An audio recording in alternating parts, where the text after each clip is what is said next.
Okay, folks, happy Wednesday. We've got the continuation of our discussion on the molecular model of the ideal gas. And as I said before in the other class yesterday, this is not strictly classical thermodynamics in the sense that, right, if we're doing classical thermo, we're not making any claims about what things are made out of. We're not operating in the atomic hypothesis, but for the purposes of this class, we will get a little bit of headway into this just to kind of give it some context, especially since it's an ideal gas. We'll be talking about a couple of things. So we were talking about the mechanics of the the molecular motion that would be happening. Um, let's see. So in terms of stuff going on this week, we've got PLC 3.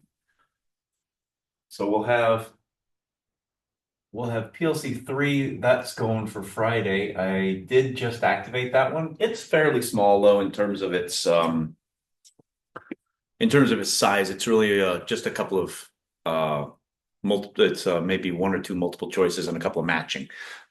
So it's regarding some of the stuff that we're talking about yesterday and today. We've got homework 2, which is going on for next Wednesday. And we'll hit homework quiz at that point. And lab 3 will be showing up hopefully, will be showing up this Friday.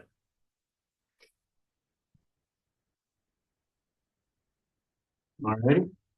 I don't think I'm missing anything in terms of what's happening, so we'll just keep going from where we are. All right, just to give you a reminder, we had the wall, we have a particle of gas coming along this way with some velocity v, comes along, hits, and we are assuming elastic collisions with perfectly rigid walls, and everything essentially as ideal as we can make it because we are trying to model an ideal gas. So we talked about the momentum change in the x direction, and we said that the momentum change by Newton second leads us to the force. So the force applied on the wall, I'm sorry, by the wall on the particle, is related to the pressure that this single particle of gas exerts on the wall. Okay. And so what I was just in the middle of doing when we ended last time was taking the taking the entire sample of gas molecules that could possibly be hitting the wall, and then figuring out how many of those we had, what kind of collisions, how many collisions were being made per time, and then transferring that into what about the entire sample of gas now, instead of looking only at the x direction, right? What we really want to do is take the x direction and then generalize out into all dimensions and what is the full velocity. And then we're trying to look for an expression for the pressure from that. All right.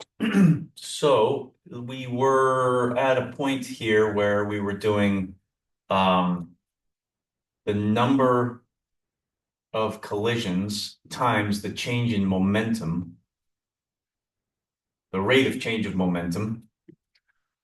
So this would be the total force on the wall, or the total force exerted by the wall, if you like, is the number of collisions that are happening. And I was changing this into a per time type of issue. So what I did was I ended up moving that time underneath the collisions and then multiplying by the change in momentum of the particles themselves. Okay. And since we knew what this is, this turns out to be 2m times Vx from the analysis that we did over here. And then we looked at how many collisions were happening because we ended up saying, well, okay, if I imagined there's a number of particles in here, okay, half of them are moving towards the left and could hit the wall in the right amount of time. Then what we can do is we can look at that number of collisions and say that, well, of our entire gas container, right? We have a large container of gas. This is just a small slice of it. So the number of collisions per time is going to be related to the total density, right? The gas density, N over V, right? Which is the number density. And then I just want the ones that are in here that could potentially hit the wall. So from that, I'm going to take the volume of the container that is represented here, and I'm going to multiply here, and then I'm going to take half of those because I think those are, since we're in thermal equilibrium, I think those are the ones that are going to hit the wall and contribute to the total change in momentum. So we're going to take half. We're going to take the density and we're going to multiply by just this volume, which is a cross-sectional area here, right? A cross-sectional area like this cross-sectional area like this moved through this volume, okay? So a cross-sectional area like that moved through this like this. And if I divide the delta T off, then this goes away, right? So really, that's not here. And it's just this piece that is the parenthetical term here. All right, so we have an expression for our total force exerted in the x direction, and it's going to be, starting here, 1/2 n divided by v. This is the complete number. This is the total number density of the gas. We have the area, we have Vx, and we have Vx, and we have m and 2, so I'm going to multiply by 2m and Vx squared. And I think at the end of the class last time, I was rewriting this in a slightly more suggestive manner, where I was swapping the half and the 2, and we're going to take this area and divide it under here because that'll give us the pressure. Pressure being the force divided by an area, right? And that's going to give us 2 times n over v, and then times 1/2 mvx squared, like so. And I think we were just about to say, well, I can now generalize this. I don't need to only look in the x direction. I should be looking at all walls of the container and the velocity in all directions. So that Vx squared that's over there, I should want to replace with the total V squared.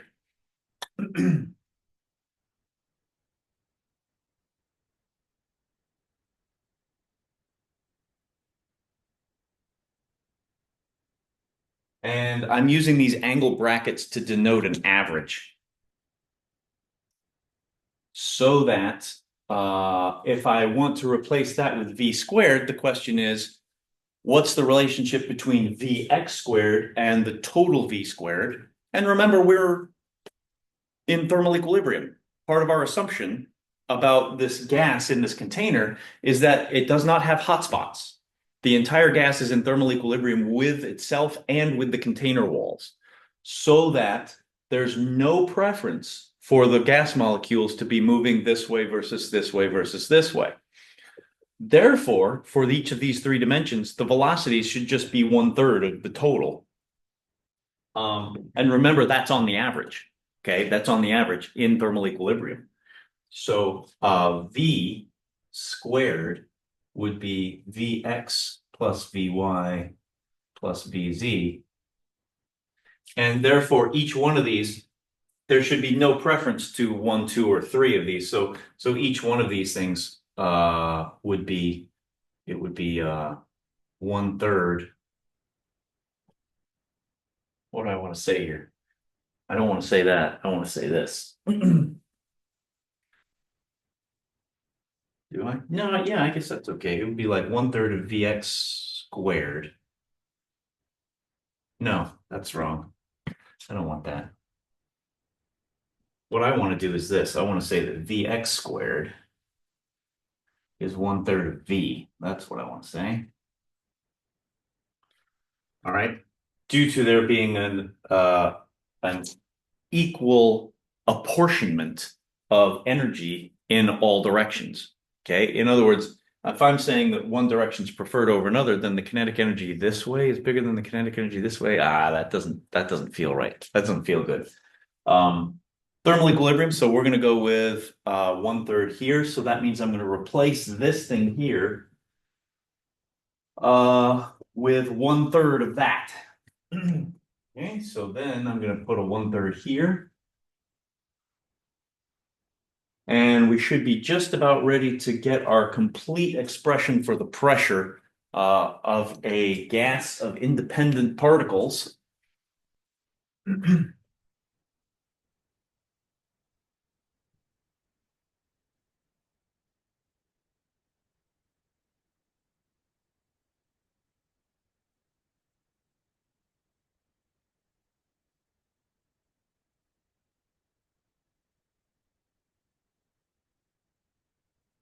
Okay, which is essentially what this is. It's an ideal gas. So we're talking about particles that don't know that any other particles are there until they're in direct contact with each other. Okay, so our pressure expression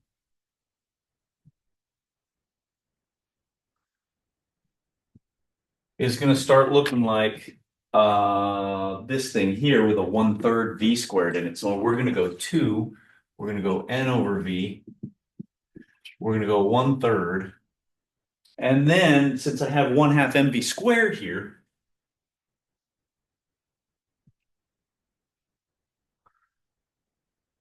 since this is a V squared average, right? It's like you take the average, you take all the V squareds and then you average them. This leads to the whole quantity, 1/2 mv squared, being an average.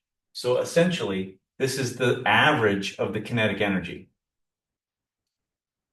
Okay. So angled brackets here around the kinetic energy, average value of the kinetic energy.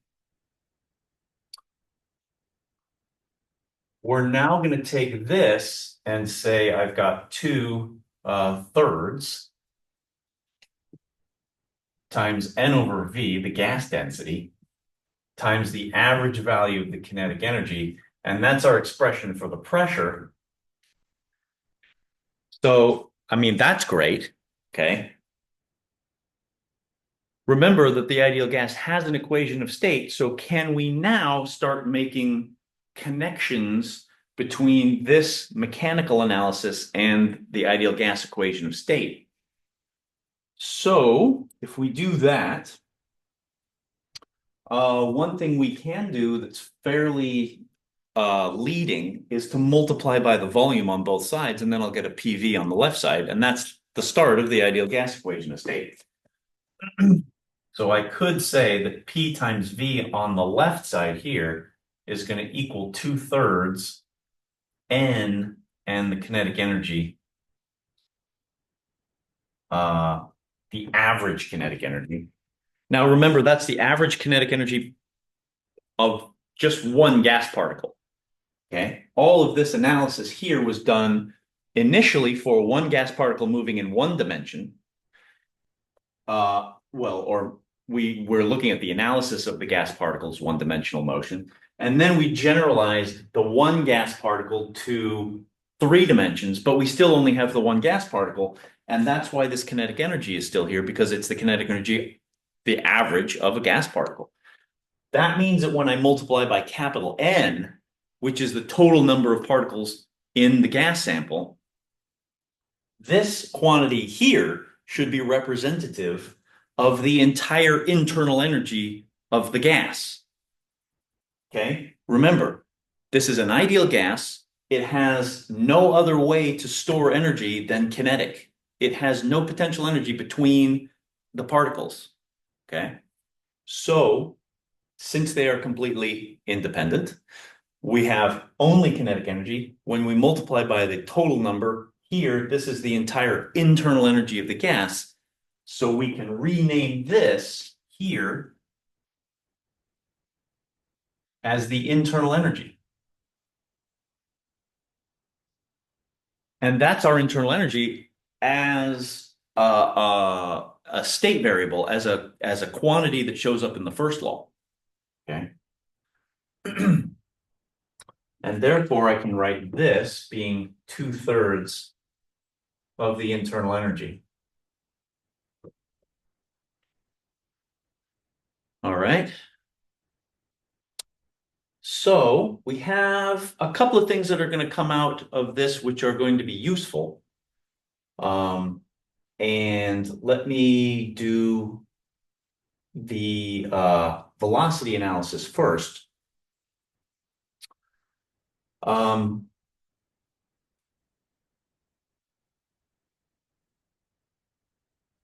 Since we have half of the ideal gas equation of state here, right, the PV, really what we're now looking at is this thing here on the right side. Normally we would have written PV and nRT on this side, but instead we have this. So this thing must be equal to nRT, right? Where we have the little n number of moles are the gas constant and multiplied by the absolute temperature, okay? So since this equals nRT, then these two things must be equal. Okay. Now, well, yeah, we'll do it this way first. So what we got then is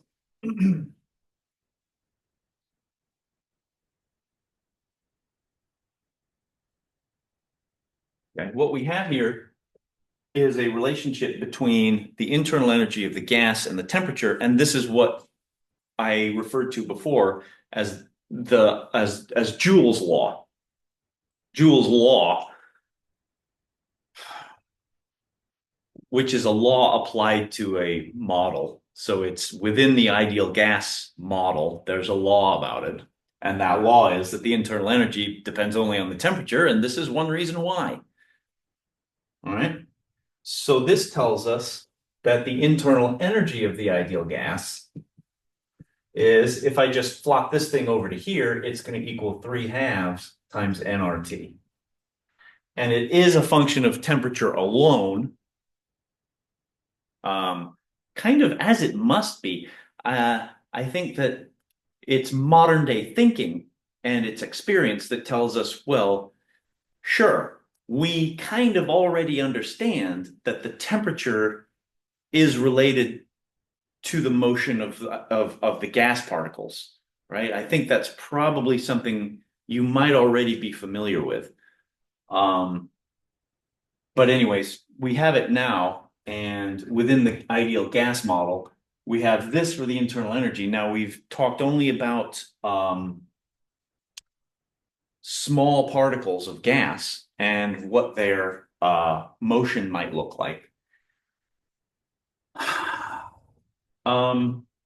Here's something that is also a fun little offshoot here, because now we have an expression for the internal energy. We can play around a little bit with the first law. Okay. So why don't we do this? Well, no, let's do this first. So here we have the internal energy. Okay, so we have the internal energy. We know that this is the number of particles times the average particle's kinetic energy.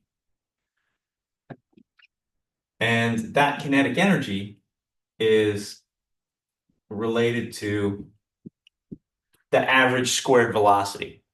Okay, so this is, I'm kind of going backwards a little bit, just unwrapping, but I'm still going to use this thing here as a result, because here we have 3/2 little n times RT.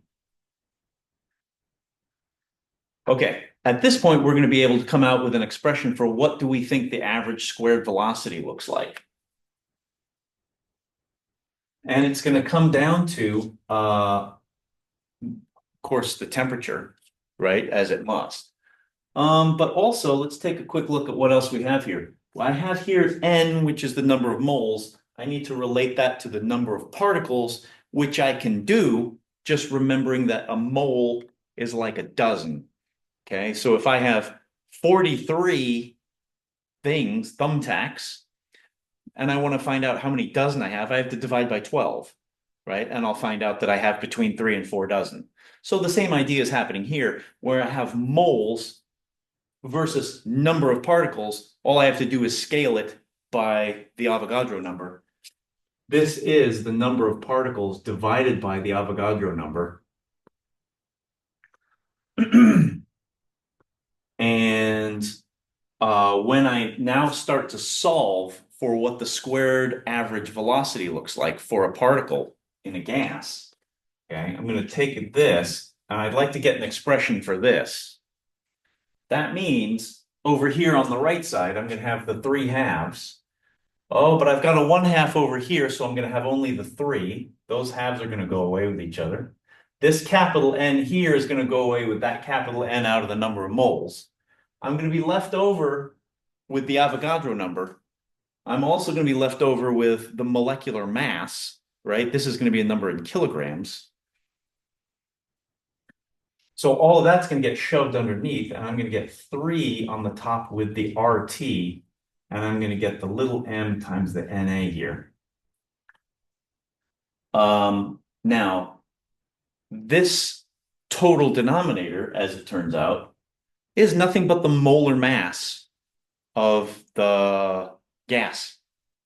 Okay, this is the mass in kilograms. This is Avogadro's number, and so it's going to give you the mass per mole, right? The number of grams per mole.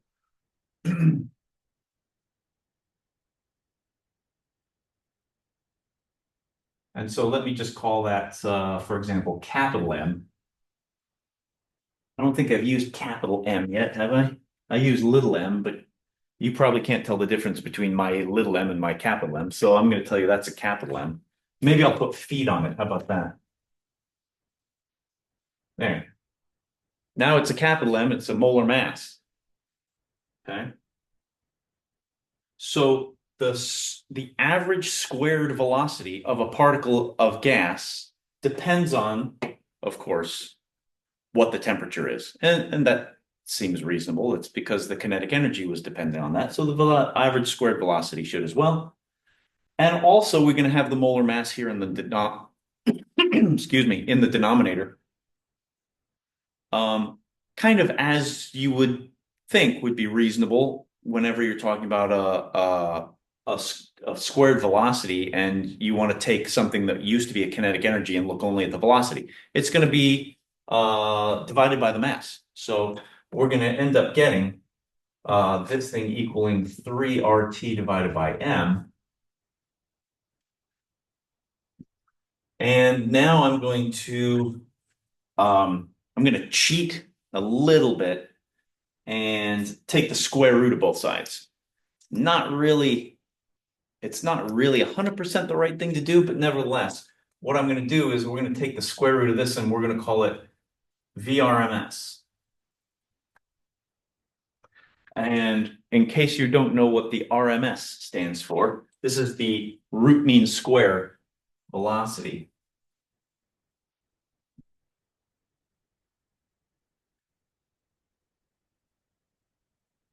Okay. So in other words, it's not so much that I'm cheating, but I'm kind of defining a different way of doing things. So this is literally the square root of the mean squared velocity. And that's exactly what I have here. I'm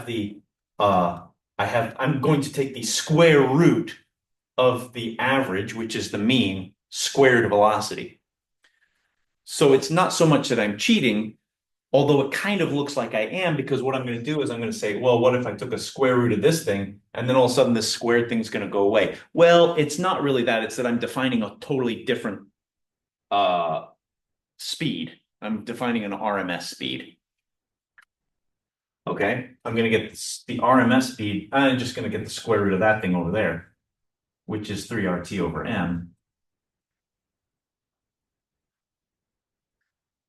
And so we have this RMS. Okay. Um, and ultimately we're gonna fit this in. We're gonna fit the RMS value into the analysis in just a few minutes here. But what I'd like to do is just pause for a minute and think about what we've managed to accomplish.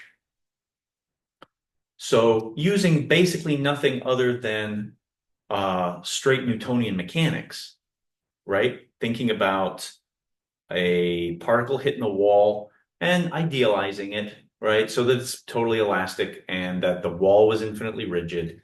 So that we looked at the change in the momentum and we looked at the collisions per time and we just counted up approximately how many of our particles which are in thermal equilibrium with each other are going to be hitting the wall, and we're coming up with an expression for pressure, right? And this is really just, there's nothing here that tells us it has to be a gas. It's just an independent set of bouncing particles, right? This is all this is. And we are modeling in our minds, right? We're using this model to say, this is what air looks like, right? It's a bunch of independent little particles. We can't see them, but they're moving around really fast and they're hitting each other, but they're doing so by carrying only kinetic energy and essentially having zero potential energy between them. Now, is that really valid? Well, it turns out maybe, because the modeling of a gas that's far away from its condensation point, right?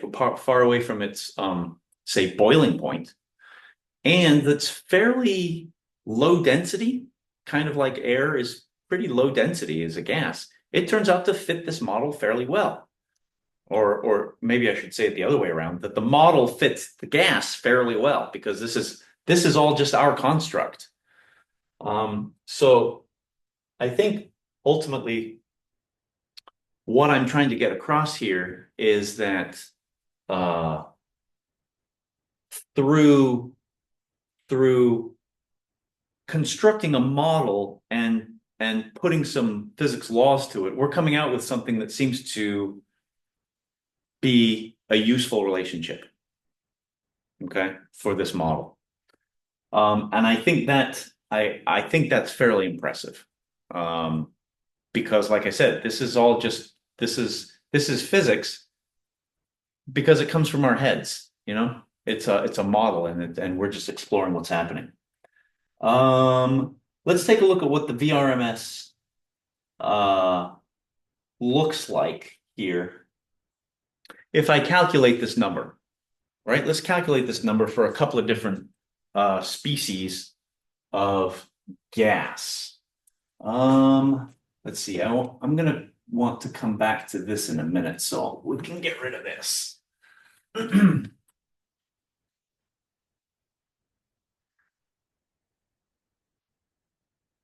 Okay, so let's try to calculate this. Let's put a few numbers. Let's put a few numbers to this.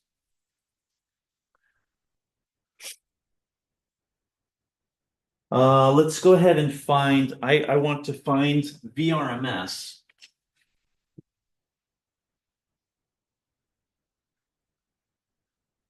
for hydrogen molecule, so H2, and also for nitrogen molecule, N2, which is basically air. Or, I mean, it's near enough air that we might as well just call it air. All right, so this means, of course, I'm gonna have to look up the molar masses of these, but that's not too onerous because the periodic table has basically done us the kindness of tabulating the molar masses for us, right? So what I'm going to do is I'm going to use I'm going to use approximately, right? This is for H2. the hydrogen by itself is about 1. And in fact, it's 1.008. So this number would be 2 times 1.008. And that would be grams per mole. We do need to convert that into kilograms per mole, but it's okay that it's per mole because we already took into account the fact that it should be per mole. So everything should be okay with that. Therefore, this should be times 10 to the minus 3. And then that's going to be in kilograms per mole. All right. If I take that number and I put it into this expression here, and we say, let's go for something around room temperature, about 20 centigrade.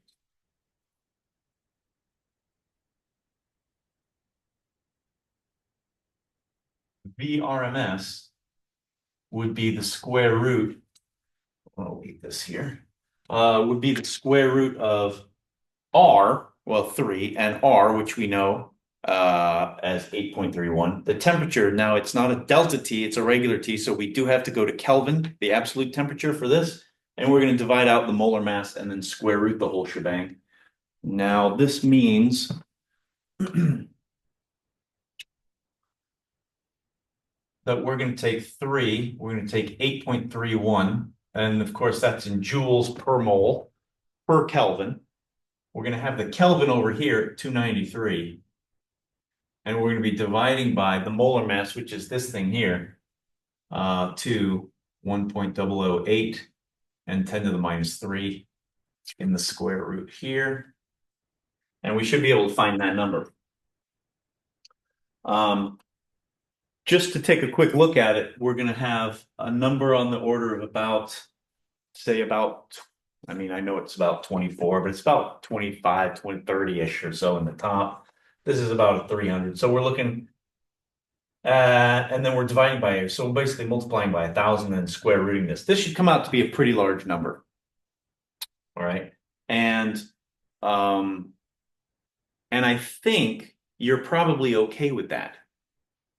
All right. I think you're probably okay with that. Why? Because the hydrogen molar mass is small, right? Let me set up the same thing for nitrogen, and then we'll just calculate these numbers. So for nitrogen, so this is for hydrogen. That's the hydrogen molecule. And now VRMS for nitrogen would be the same thing in the top. And now here in the bottom, we're going to have, instead of 1.008, we're going to have everything here still the same. We're going to have 2. We're going to have 10 to the minus 3, but we're going to look at the nitrogen molar mass, which I think is around, is it around 14? Looks like it's about 14. So it'll be 2 times 14 and 0.0 times 10 to the minus 3. Once again here for that square root. Yeah, 14.0 will work.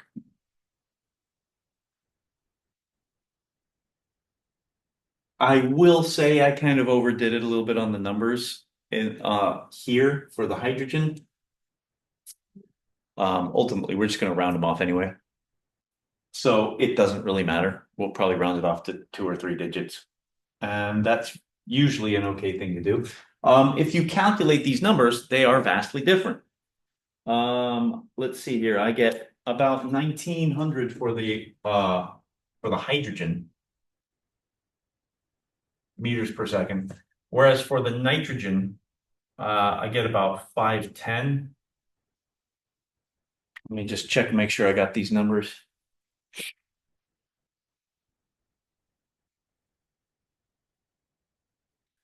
Yep, that looks about right. All right. So remembering that the molar mass, 14.0 grams per mole times 2. Okay, remembering that the molar mass, if you look at the periodic table, what you'll find, my quick and dirty rule of thumb about the periodic table is that for most of the heavier ones, hydrogen excluding, of course, it's a bit too small. So one hydrogen weighs about one, which is great. But for example, carbon, which is element number 6, well, its molar mass is double that because it's got protons and neutrons in the nucleus, and they weigh almost the same. So for carbon, 6 weighs 12, and nitrogen is 7, so it weighs 14. And then you got two of those, so the whole weight of the nitrogen molecule is 28. Uh, so, anyways, that's my quick and dirty rule of thumb. You approximately double. It's not hard and fast, but in the middle of the periodic table, it works okay. You just double the atomic number because most of the stable isotopes have the same number of protons and neutrons in the middle of the table, not near the beginning or end so much. Okay, we've got a vast difference here. We've got a big difference here. So the speed of these things, I want to kind of keep these in mind as we go on. But think about what this means for a minute. That is to say, these two gases could have been in thermal equilibrium, right? They had the same temperature. So if I had a sample of these gases and maybe it was mixed, right? Or I had all hydrogen on a container on this side and it was separated by a small partition, and all nitrogen on this side, and then I punctured the partition and let the gases mix. Well, there would be no heat transfer because they were already at the same temperature. However, what you're going to notice is because they have the same temperature, the kinetic energies being the same are telling us that when I look at the speeds depend on what the masses are. And this would be typical from a Newtonian analysis, right? If I have a ping pong with 10 joules of kinetic energy and a dump truck with 10 joules of kinetic energy, right? You know that they're going to be vastly different in their speeds, even though the kinetic energies are the same amounts, okay? And so that's what's happening. That's what you're seeing here, right? So I want to come back to these numbers in a minute. I want to go do something real quick with this relationship here, and then dive into a little bit more about what RMS, not what it means so much as maybe what it represents, I guess, how it might be useful. We'll see. Okay. Let's take a look back here. Starting with this relationship here.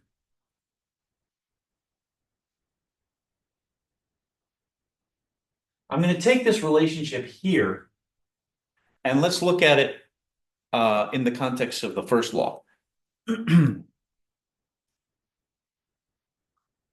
So that if I have a change in the internal energy of the system,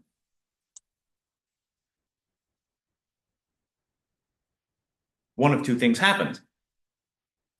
If I change this, what did I do in order to change this? Well, I either change the number of moles, which is to say I change the number. And we don't do that a whole lot here. We're mostly just concentrating on I have a sample of gas and it's contained.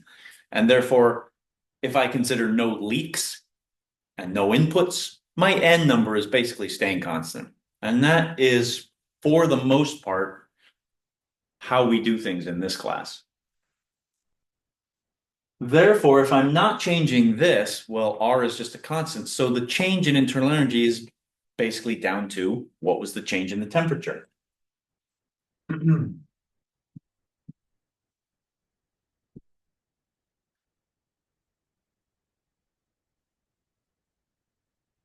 It's as if you just kind of used a kind of a differential. Look at this equation with differential glasses on. Well, that sounds like your glasses are really small. Look at it through differentially colored lenses. All right. Anyways, comb the desert. what do we find? We use a differentiation operator. What do we find? We comb the desert and find that most of the result in a change in internal energy comes about because we change the temperature. Okay, now from a first law perspective, we already know how to deal with a change in the internal energy. That's a Q plus W issue. Let's suppose for a minute that we didn't do any work. Let's suppose for a minute that our volume is constant, right? No work. This is an isovolumetric process. This is just zero for now. And so that means then that the heat that was transferred is essentially responsible for changing the internal energy. So therefore Q is 3/2 nR delta T. And this is interesting because formerly what we were doing when we talked about sensible heat, and an ideal gas has nothing but sensible heat. If you don't remember, sensible heat is essentially the one that changes the temperature only. It's also called the specific heat, if you like. But what we were doing formerly is that the heat that was transferred into the gas in order to affect a temperature change was given by M, C, and delta T. And so there must be a relationship between these two things, okay? Because we feel pretty good about this one. This was the one that we've been using all along through calorimetry. This is the one that we've just stumbled upon via an analysis of independent gas particles. Okay, so what's the relationship between these two? Well, delta T is delta T. All right, no problem there.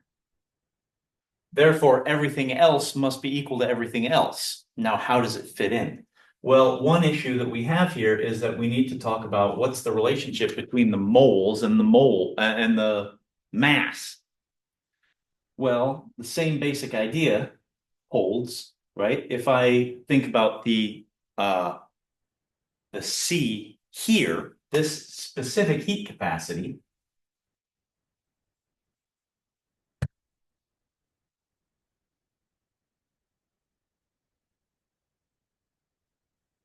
or maybe it's typically just known as the specific heat, but it's really the specific heat capacity, was given to us in a unit of measure, which was joules per kilogram per centigrade,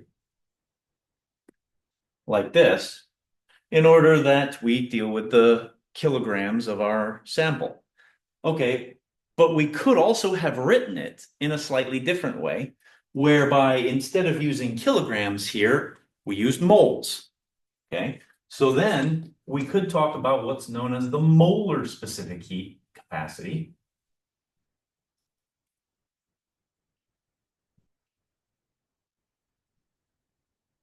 And this would be coming to us in joules per mole centigrade, or joules per mole Kelvin, if you like, also that would work. Now, if I take this and I say, well, I can use that up here. I have the moles right here. So everything else must be the specific heat capacity in a molar context. Okay. This means that I would be able to write Q as N times C, and I'm going to put a V underneath the C because I'm denoting that, remember, this was done at constant volume. Okay. No work done means I did an isovolumetric process. And therefore, this specific heat capacity, this molar specific heat capacity, is a constant volume specific heat capacity. And I've got the delta T at the end here. And if I look back here, then I can just read off what the molar specific heat capacity of an ideal gas would be.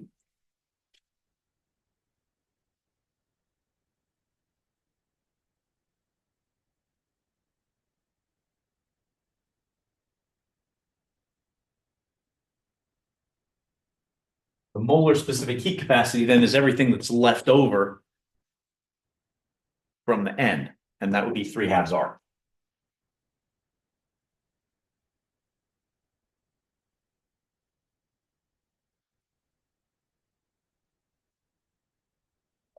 Now this is significant because what it means is via a fairly simple mechanical analysis, we have arrived at the ability to predict what the molar specific heat capacity for an ideal gas is when the ideal gas is made of just simple single particles. This simple single particle model is known as monatomic. Okay. So anything that moves around as if it's just one entity like this and collides with other single things that are one entities like this has the ability to hold heat at that rate, at the 3/2 R rate.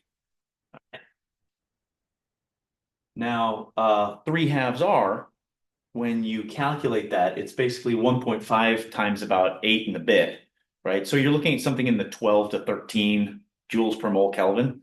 And lo and behold, if you look at the experimental data, because the first thing people are going to say is, that's wrong. This is not true. Why is it not true? Because nothing else we did was true. But it turns out that because we're blundering around in the dark and we came out with this, and yeah, it actually is pretty close. Most of the ideal gases, right? Nothing is a real, true ideal gas, but if you think about taking a sample of air or taking a sample of air at low enough temperature, you take a sample of helium or any of the noble gases, right? Helium, neon, argon, krypton, xenon, radon, any of those. And you look at what is their heat capacity, you will find that it is in the range of about 12 to 13 joules per mole Kelvin. So this is not wrong, at least, which you might be happy to know that I have not wasted your time. Or maybe I have. Sorry about that if I have. But anyway, it turns out that that's pretty cool. So yeah, there's some element of truth here in trying to approximate gases as ideal. Now you'd say, well, how come they're not all exactly right on? Well, like I said, no gas is really ideal because, and it's not because the collisions aren't elastic. The collisions are elastic. It's just that we're talking about there's a potential energy sometimes between these particles. And because of that, since we're ignoring it in this context, it changes things somewhat. Okay, so what I'd like to do here is I'm going to erase this, but you have it hopefully in your notes. So just maybe keep these numbers in your short-term memory banks. And let's take a look at a question which relates to the speeds here, or at least the answer which relates to the speeds here. And the question is, why is the atmosphere composed the way it is? We live on a planet whose atmosphere is mostly nitrogen. And of course, oxygen too, but oxygen being slightly heavier will have an even slightly lower VRMS. So you're looking at gases that are traveling around VRMS about the 500 meter per second range. Okay. And so by the way, just to put that number in context, you should be fairly pleased to hear that. And you probably are. And the reason is because the speed of sound is around maybe 300-ish, 340, 350 meters per second, depending on the temperature, which means that the VRMS of these things and the speed of sound are in the same neighborhood, which makes sense, right? How is sound going to travel through air if air's VRMS was, 10 meters per second, but sound somehow is 300? That doesn't seem to make sense. Reason being, gases are independent particles, at least for the most part. Okay. If you want to travel, if you want to transport energy, or if you want to have a wave transport from over here and get carried over here by this medium, right? By this air and this gas of particles, you're going to rely on their motion to do that. That means they have to move and then hit each other, right? It's just like you probably did this when you were in kindergarten.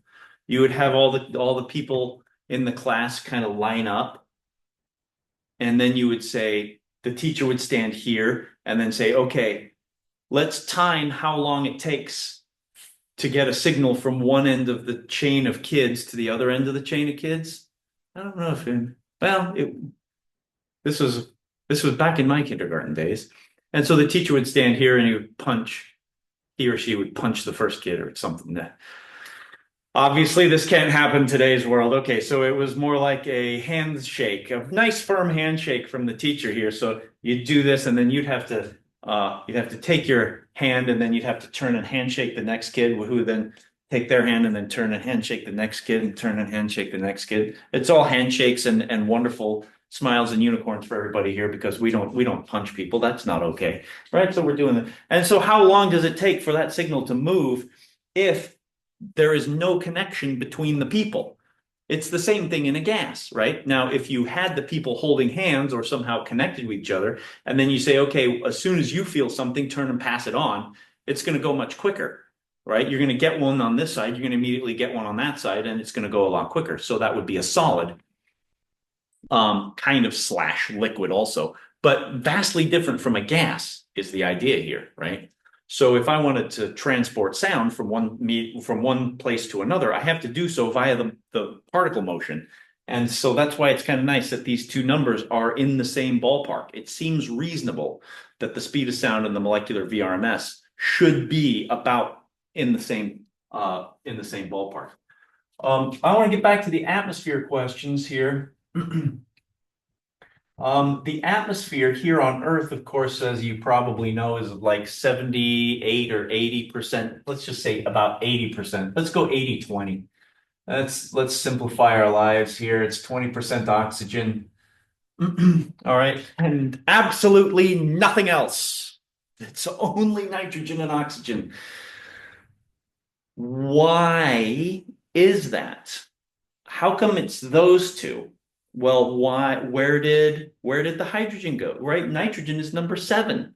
And this oxygen is number 8, isn't it? I think. So what happened to number 1, 2, 3, 4, and 5, and 6, and 7? Oh, this is 7. What happened to those? Well, carbon doesn't usually occur by itself in gas form, so you wouldn't normally see a C2 gas. Nonetheless, you would, for example, see an H2 gas, and we just calculated the speed, RMS speed of one of those. You would see a helium gas, okay? But helium was never part of this atmosphere, at least as far as humans are concerned. We have never had helium as a part of this atmosphere. So where is all of that? Why is it those? What happened to the lighter gases? If you are aware, what happened to the H2, the hydrogen, whatever, any of these lighter gases? If you're aware, most of this universe is in fact hydrogen based, right? It's hydrogen or helium, and the sun kind of mostly falls within that. It is a 5th generation or 6th generation or 4th generation. Anyways, there's been a couple of other stars prior to the sun which have blown their guts out so that the sun could form. But if that's how things form in this universe, then why isn't Earth made of more hydrogen? Well, or why isn't there more hydrogen in the atmosphere? It turns out helium was not discovered on Earth. It was discovered in the sun. And that story is a pretty cool one, which we will explore a little bit further down the road when we talk about how to analyze light, because that's ultimately how it was done. But why are these two things not in the composition of the atmosphere?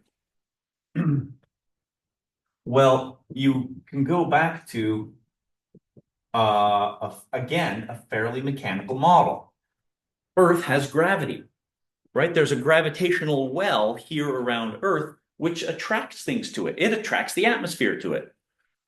But, as you know, or maybe I'm telling you for the first time, we can launch things away from Earth and we can get things into outer space. And we can launch things so far away that they are not held gravitationally by Earth anymore.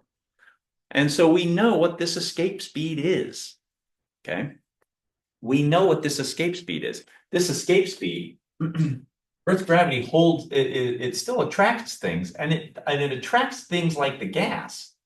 It attracts the atmosphere, right? It pulls it and keeps it here gravitationally, but it has an escape speed, so there is a way out.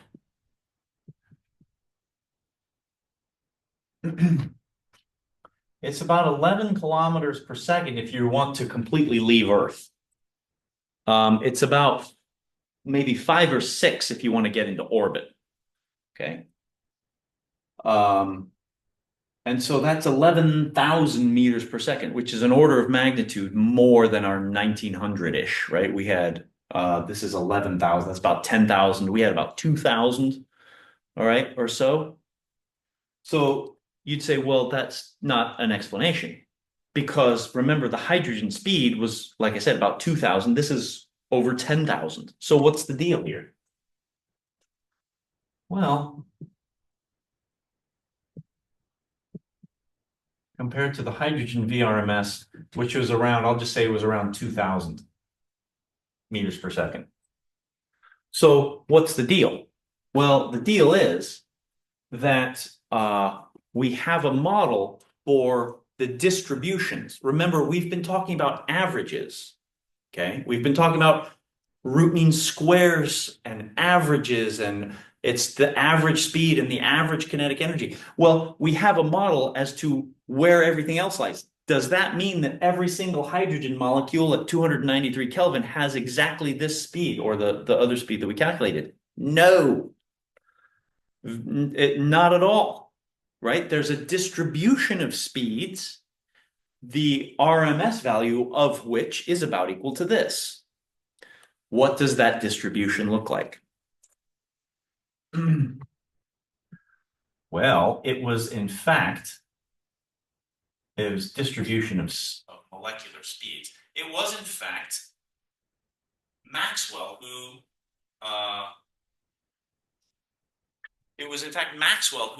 first kind of came up with this. And then it was Boltzmann a little bit later, if I'm remembering my history right, and I think this is correct. It was Boltzmann a little bit later who kind of interpreted and gave it a little bit more physics. But it was Maxwell, the same Maxwell of the electricity and magnetism Maxwell equations, same guy. The distribution of the molecular speeds is known as the Maxwell-Boltzmann distribution.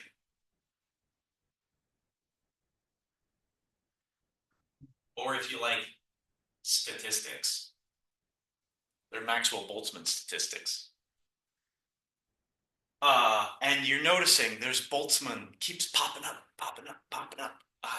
What was he in yesterday? The Stefan-Boltzmann law of radiation, the power of radiation, right? And what else? There's a Boltzmann constant that appears. And now there's the Maxwell-Boltzmann statistics and the distribution. Yeah. So this guy's a lot of places here. This guy's in a lot of places. What it basically looks like, if I do this, this would be the velocity axis down here, and this would be the probability, essentially, of, or if you like, a number of molecules that have that velocity. It's like a histogram, right? I'll just use probability of V. So this is the probability that a molecule has this particular velocity. And what we notice is that it looks kind of like this.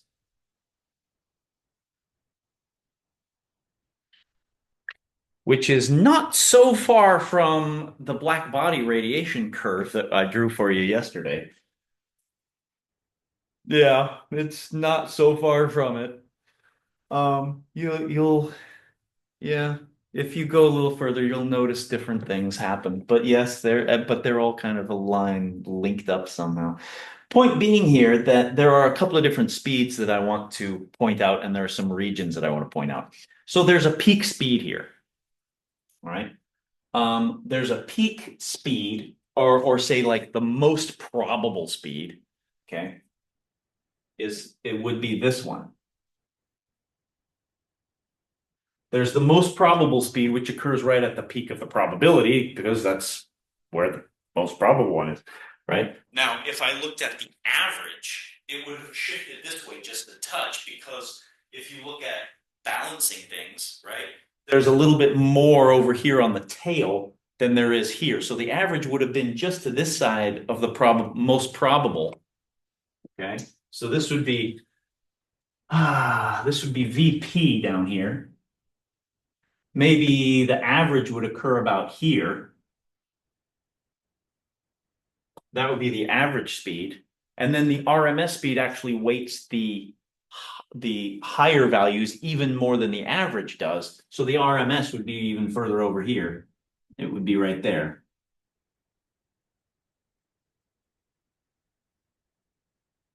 That would be the RMS speed. And I can give you a little example of this if you'd like to see real quick. If you just want to look at some numbers getting put in, we can do that. What does VRMS mean? Well, suppose I take a sample of gas and I measure speeds, and I measure a speed of 500, right? These are in meters per second. So I measure 500, 600, 700, 800, and 900. Right? I measure the molecular speeds, 5 molecules. I pick them all out with tweezers and I go, how fast were you going? And they tell me. And it just turns out to be this 7, 8, right? This is obviously made up. Of these 5 molecules, I have 5 molecular speeds. What's the average? The average falls right in the middle of these, right? 700. That's the average speed. If I wanted the RMS speed, though, what would I have to do? I have to do exactly what RMS tells me to do, which is to say VRMS should be equal to the square root of the mean squared velocities. That means I'm going to take 1/5 of 500 squared plus 600 squared plus 700 squared plus da-da-da-da-da, right? 800 squared. And I'm going to square root all of these. Okay, so if I had just taken 500, 600, 700, 800 divided by 5, well, that would have been the average. But I need the average of the squared, so I have to square them, average them, and then undo the squaring by taking the square root. And that's the RMS. If I do this, it's going to turn out to be a number about 720 or so. And this is not equal, this is about equal. It's a bit bigger, right? It's a bit bigger. Because it weights the bigger numbers more because of the squares, right? So that's what that means. Every time there's an average, the RMS is a little bit further over. All right, now back to the question about the atmosphere. Look what's going on here.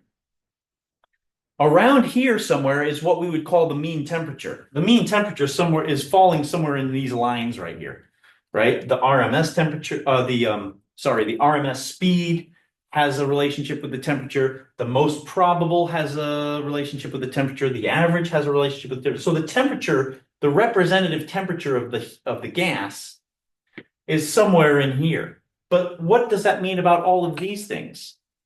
All of these ones out here have a higher speed than the average, than any of these averages, right? These are all basically averages. Any of these molecules out here have a higher speed than the average.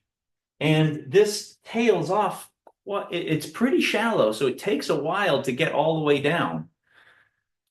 What this means is that for any given substance at a temperature, you will have very rapidly moving particles that comprise that sample, okay? And so, yes, it is totally not out of the range of possibility that because the RMS speed is 2,000 meters per second, there are molecules out here with speeds greater than 10,000 meters per second. Yeah, there are. And what do? They escape. And then what does that do? Well, it eventually, because of the way equilibrium works, this peak drops a little bit, and then this reestablishes the tail again, right? It reestablishes this tail again. Because ultimately, if you think about this process, what is it doing? And I could go straight to evaporation. Evaporation, it works the exact same way, right? What is evaporation? Evaporation is you take a little sweat bead, right? When you run, you sweat. It's your body trying to get rid of heat. How does it do that? In the sweat, water molecules have greater than average speeds than the temperature of the sweat bead. So these ones leave. When the faster moving molecules leave, it's like they are, and this is not a very good way to think about it, but they are hotter. They have a higher temperature than the other ones. It's not really true. They're just moving faster. But what that ultimately overall does is it lowers the temperature because you've just lost some of the faster moving molecules out here. So the temperature drops. But if the temperature of the sweat bead drops, your skin is warm, and so it transfers heat to the sweat bead. And therefore, you cool off because the sweat bead is evaporating. And the same exact thing is going on here with hydrogen in the atmosphere. The hydrogen is, and I don't want to say it's evaporating, but it's leaving the atmosphere, which is cooling the atmosphere off, which sunlight is shining on the earth, which warms the atmosphere back up, which pushes the temperature back up, which makes hydrogen go faster again. And then ultimately, over time, it's gone, right? So did we used to? Yeah, we used to have hydrogen in the atmosphere. For the course of what, billions of years? Well, it's gone, right? It's not here anymore because it just was time over which this happened. So this this curve really useful to keep in mind. And we could go through some of the mathematics of it and things like that. I'm not sure that it's really useful to do that. But I think what is useful is to think about what this curve is, where these things are approximately. Like, I don't know where they are, but I know that they're in this order and they're about over here, right? And then after that, I know there's a tail and it's pretty long.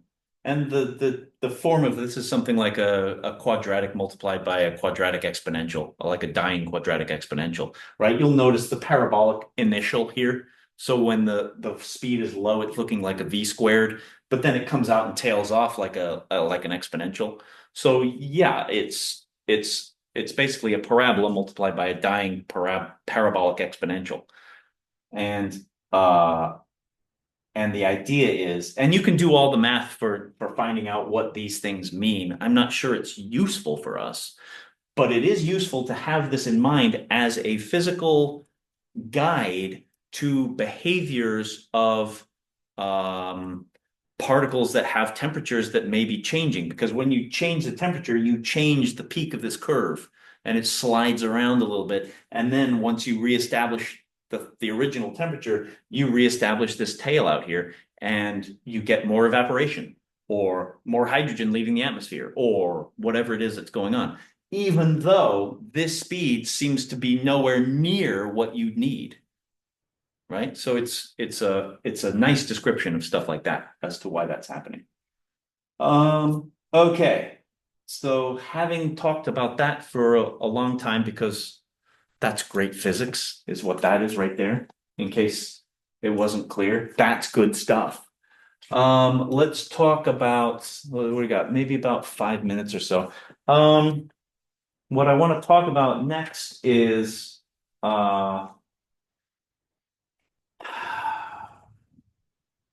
let's see. What I want to talk about next is, well, maybe we could. Let's do this. I'll talk about the 5 minutes. I think I'll talk about the next molar specific heat. We'll do that. And then tomorrow is Thursday, and we will be able to talk about the rest of the atomic picture. All right. So here, what I would like to do is just kind of go off this for a minute or two here. Okay. I want to go off. I want to tail off this. And now notice that I used the constant volume molar specific heat. Okay. Now, this was a situation in which I said no work done. So I put that in place and I said, this is the situation we're going to have. And what's the specific heat going to be? Okay. Well, now let's think about what happens if work is getting done. All right. So what are we going to do if work's getting done? What we're going to have to do is think about, okay, I've got a delta E here. um, well, let's title this out first. What molar specific heat capacity describes, for example, maybe it's an isobaric process, right? Maybe it's an isobaric process.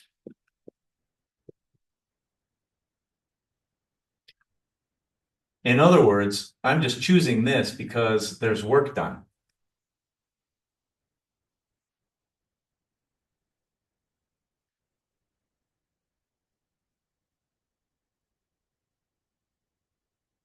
So now my first law is back to this, right?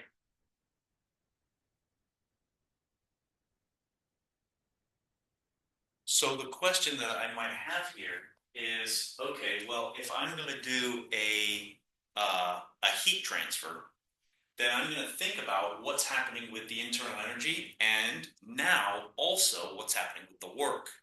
Okay, so the heat, what I'm going to do is I'm going to rearrange it so that we have this.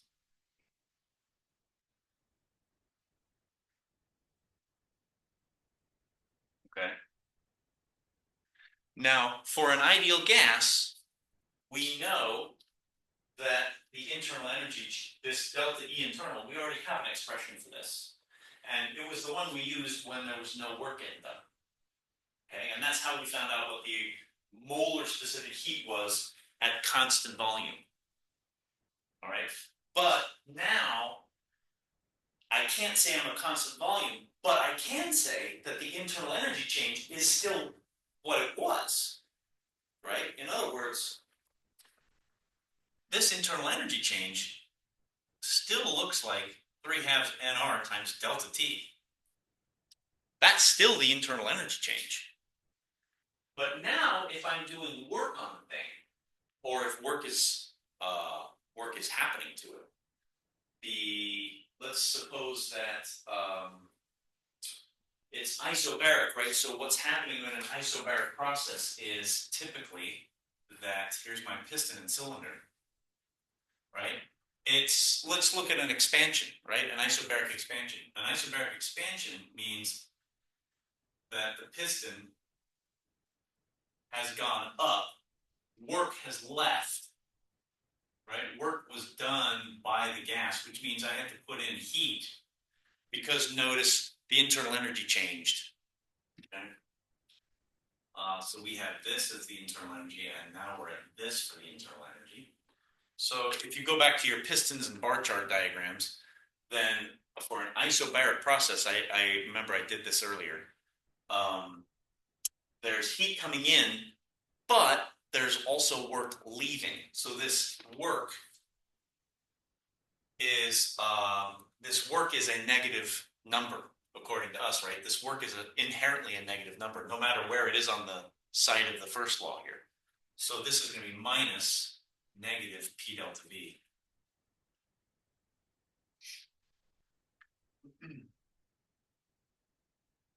Like that, because the V is going to be an expansion. So this delta V is a positive number, and I need the overall work to be a negative number. Okay, so what's going to happen then is I'm going to say these two things are going to go away. I'm going to get positive sign. And PV, we kind of know what to do with P and V, right? We know that PV is nRT. And so if I do P at constant pressure, and then I do a delta V, then I should be able to do an nR times a delta T here. All right, that means that I should be able to do 3/2 nR delta T plus nR delta T. for the P delta V. Yeah. Now, I've got two of these, right? So it's 3/2 plus 2/2, so 5/2.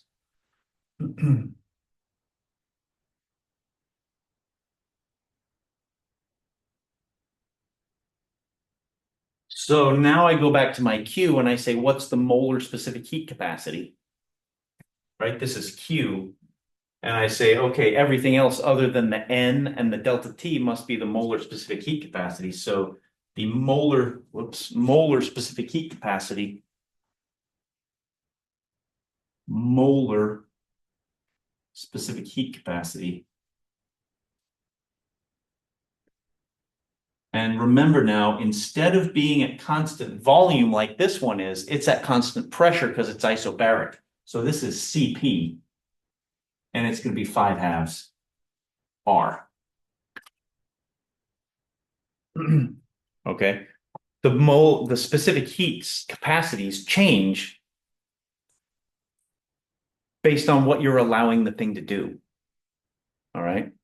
So that's an important piece to kind of take away from this. I see that we're out of time for today. So what we'll do is we'll pick up here on Thursday and kind of reiterate a little bit more of this. But major takeaways today, the Maxwell-Boltzmann distribution, definitely put a bit of thought into that and conceptualize it.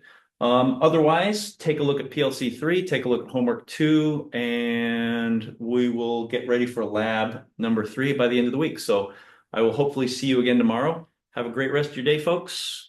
Enjoy a little bit of breathing nitrogen and oxygen instead of hydrogen and helium, which would ultimately kill us. So you're welcome. Have a great day, everybody.